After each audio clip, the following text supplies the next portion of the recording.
Pernafasan pada manusia adalah kegiatan masuknya gas oksigen ke dalam tubuh kita, lalu akan masuk ke dalam paru-paru dan diproses sehingga menghasilkan karbon dioksida yang kemudian akan dikeluarkan oleh tubuh kita. Jadi secara sederhana, kita akan menghirup udara yang mengandung oksigen dan kemudian akan diproses oleh tubuh kita. Setelah itu akan mengeluarkan karbon dioksida.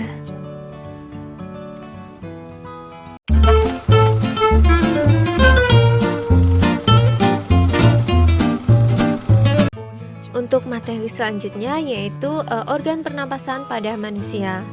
Secara garis besar, organ pernapasan terdiri dari hidung, faring, laring, trakea, bronkus, dan paru-paru. Untuk lebih jelasnya, mari kita simak video ini sampai akhir ya. Untuk organ pernapasan yang pertama yaitu hidung.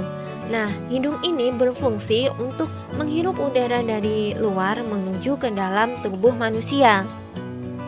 Nah, hidung memiliki fungsi untuk menghirup udara pernapasan, menyaring udara, menghangatkan udara pernapasan, dan juga berperan dalam resonansi suara. Hidung dilengkapi oleh rambut, indera pembau, selaput lendir, dan konka.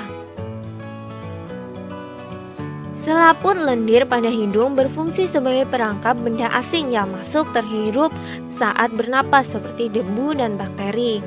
Nah, sedangkan konka memiliki banyak kapiler darah yang berfungsi menyamakan suhu udara yang terhirup dari luar. Indera pembau berfungsi untuk merasakan bau-bau yang ada di sekitar kita. Organ selanjutnya yaitu faring. Faring adalah hulu kerongkongan yang merupakan percabangan dari sistem pencernaan dan sistem pernafasan. Dalam sistem pernafasan, faring dapat berfungsi untuk pernafasan yang dilakukan dengan mulut. Organ selanjutnya yaitu laring atau kotak suara. Laring merupakan organ yang melindungi trakea dan terlibat dalam produksi suara. Laring adalah saluran pernapasan yang membawa udara menuju trakea. Nah, kotak suara ini dilindungi oleh 9 tulang rawan atau disebut tulang rawan troid, dan pada laki-laki dikenal dengan jakun. Untuk organ selanjutnya yaitu trakea. Trakea merupakan tabung memanjang yang memiliki diameter 20-25 mm dan panjang 10-16 cm. Trakea tersusun atas 20 tulang rawan yang berbentuk cincin yang kuat dan fleksibel. Di dalam trakea ada selaput lendir dan jaringan epitel. Fungsi silia sendiri dalam trakea yaitu untuk menyaring benda-benda asing yang masuk ke saluran pernapasan. Organ selanjutnya yaitu bronkus. Bronkus merupakan percabangan trakea yang bersambung ke bagian kiri dan kanan paru-paru. Bronkus tersusun oleh jaringan tulang rawan sama dengan trakea. Bronkus berfungsi sebagai alat penyaring sekunder.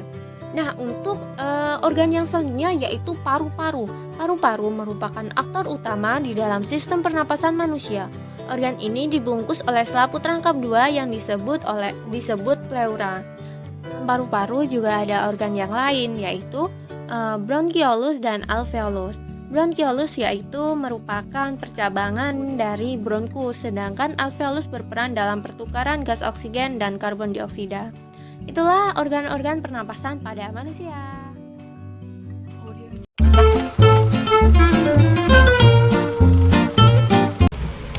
Mekanisme sistem pernafasan terdapat dua, yaitu pernafasan dada dan pernafasan perut. Pernafasan dada terjadi oleh gerakan tulang rusuk oleh otot-otot antar tulang rusuk.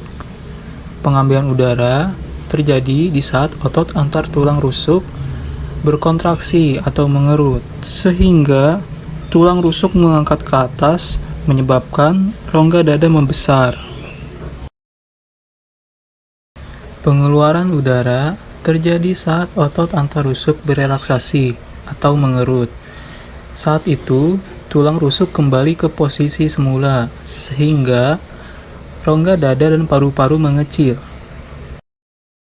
Selanjutnya adalah mekanisme sistem pernafasan perut. Pernafasan perut terjadi karena otot diafragma atau sekat yang membatasi rongga dada dan rongga perut. Pengambilan udara terjadi saat otot diafragma berkontraksi atau saat posisi diafragma mendatar, sehingga rongga dada dan paru-paru membesar. Pengeluaran udara terjadi saat otot diafragma berelaksasi atau saat posisi diafragma melengkung ke atas. Saat itu, rongga dada dan paru-paru akan mengecil.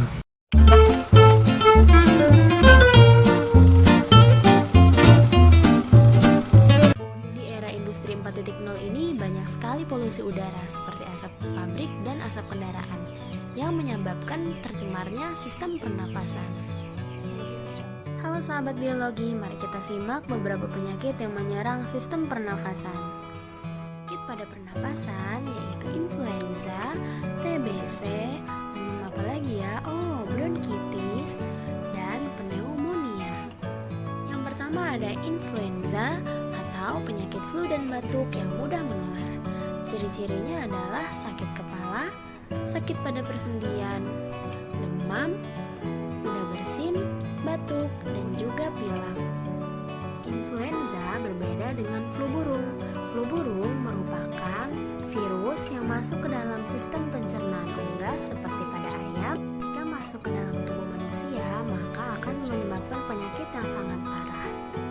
Flu burung dapat menular ketika kita bersentuhan langsung dengan hewan yang terinfeksi atau menghirup udara dari kotoran kering hewan yang terinfeksi.